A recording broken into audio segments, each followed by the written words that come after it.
Olá, seja mais uma vez muito bem-vindo aqui ao canal do Ayrton Broto. Pessoal, antes de entrarmos no nosso assunto, se inscreva no nosso canal, deixe seu like, ao final do vídeo, comente, compartilhe nosso conteúdo para trazer mais pessoas aqui para podermos pensarmos juntos. Vamos lá, pessoal. Depois da nossa vinheta entraremos no assunto, enquanto isso você faz tudo isso aí.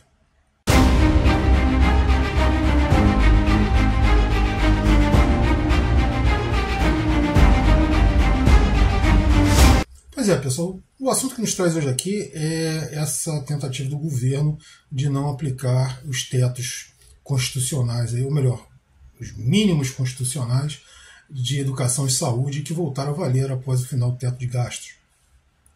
Vamos lá, históricozinho para vocês entenderem. E antes de entrar no histórico, minha posição. Eu sou a favor do máximo possível em investimento em educação e também em investimento em saúde.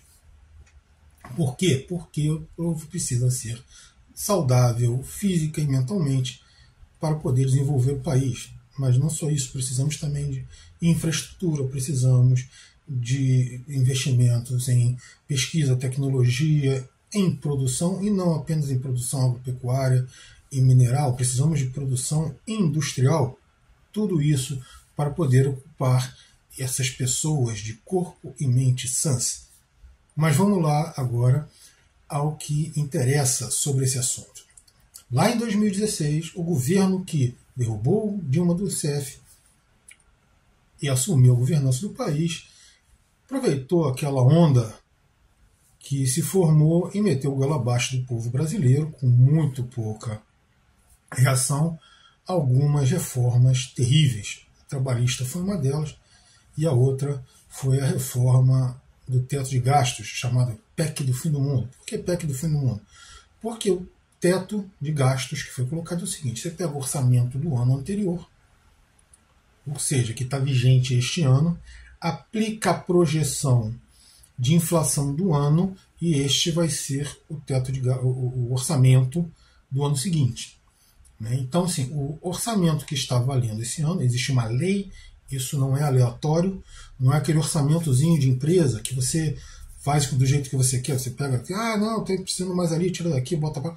Você pode fazer, mas tudo isso precisa de lei, precisa de aprovação, não é simples. Então, assim, a lei de orçamento que vale esse ano foi feita da seguinte forma: o ano passado, quando chegou ali para. Agora já está até começa a se discutir o orçamento para o ano que vem, por isso essa discussão toda. Então, o orçamento deste ano foi feito assim. No ano passado, você pegou o orçamento que valia aquele ano, aplicou a previsão de inflação. Por quê? Porque o orçamento é fechado, é votado ali por final de outubro, como novembro, no máximo início de dezembro. Até lá, você tem que estar com esse orçamento fechado. Então, você pegou esse orçamento, votou e jogou. Quando teve a eleição, eles fizeram ainda uma PEC da transição. Essa PEC da transição aumentou o orçamento, mas veja bem, ela aumenta por fora, ela não aumenta o orçamento em si. Ela aumenta os valores que o governo pode gastar naquele ano, mas não a lei do orçamento. Então, o orçamento que você vai fazer este ano é com base no do ano passado. Quando você acaba esse ano com o teto de gastos, voltam a valer os mínimos constitucionais de investimento em saúde e educação. E o que acontece? Tem muita gente que já está cobrando esses investimentos dos mínimos constitucionais este ano. Acontece que o orçamento desse ano foi feito com base na Constituição que valia o ano passado. E, na minha opinião, essa PEC do teto de gastos era inconstitucional. Porque ela batia de frente com alguns artigos da própria Constituição. Então, assim, para você ter aquela aberração valendo, você tinha que simplesmente tirar vários artigos da Constituição. Mas isso nunca foi feito. Então existia uma incoerência total ali dentro da Constituição. Com esse fim, voltou a valer esses mínimos. Vai poder aplicar esse ano? Pode, até pode, a princípio até pode. Até porque o orçamento, embora você faça, como eu já disse, existem formas de você alterar o orçamento durante o ano. A questão é, você vai tirar esses recursos de onde? Eu acho que o governo Lula poderia tirá-los. Reduz os juros. Um ponto percentual, você já cobre esses valores aí que se estão cobrando a mais para saúde e educação. E sobra. E sobra. Então, se o governo Lula baixa os juros que se paga na Selic em 1%, você já paga isso aí e sobra. Mas nisso o governo Lula fica só no gogó. Ele não age efetivamente, como nós já fizemos vídeos aqui no canal falando isso. E outras pessoas também já fizeram, não sou o único. Então, o que acontece? Você tem essas formas de você vir a aplicar esse dinheiro. Agora, isso não é só uma questão de ideologia. Como eu disse, eu acho que você tem que botar todo o dinheiro possível nessas áreas. Como tem que botar também em infraestrutura, tem que botar em pesquisa, em desenvolvimento industrial, em desenvolvimento da agropecuária e por aí vai. Mas existem critérios, tá? E existe a vontade política. O governo Lula, e é por isso que eu sempre fui contra a eleição do Lula, o governo Lula ele não governa para o povo, não governa para o desenvolvimento do país, ele governa para atender interesses de elite. Ele fez isso no primeiro governo, ele fez isso no segundo governo, ele faz isso agora. Então, assim, tirou-se o teto de gastos, colocou-se um outro teto de gastos um pouquinho mais ameno do que aquele do Temer. Ao mesmo tempo que é mais ameno, também é mais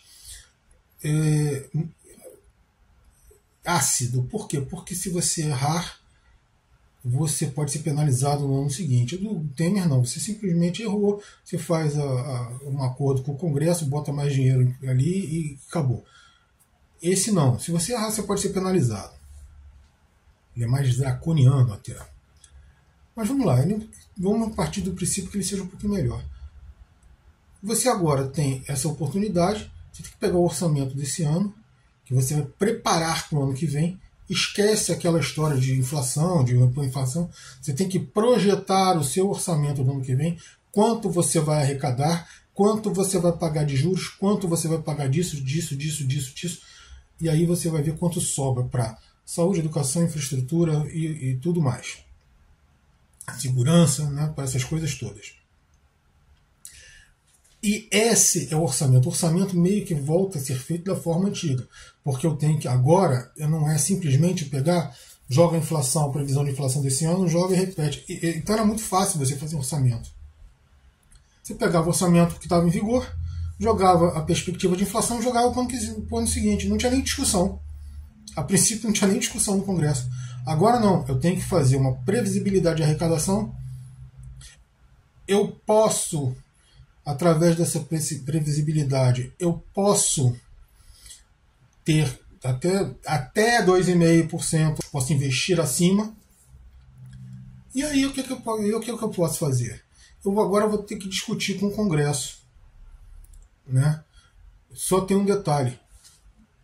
Para o ano que vem, tem os mínimos constitucionais para saúde e educação.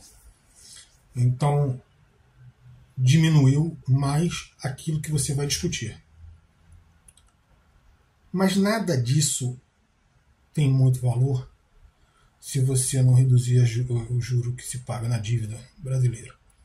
Porque é ali que vai metade, pelo menos, ou mais, do nosso orçamento. E o nosso orçamento não é pequeno. O nosso orçamento paga as contas e sobraria.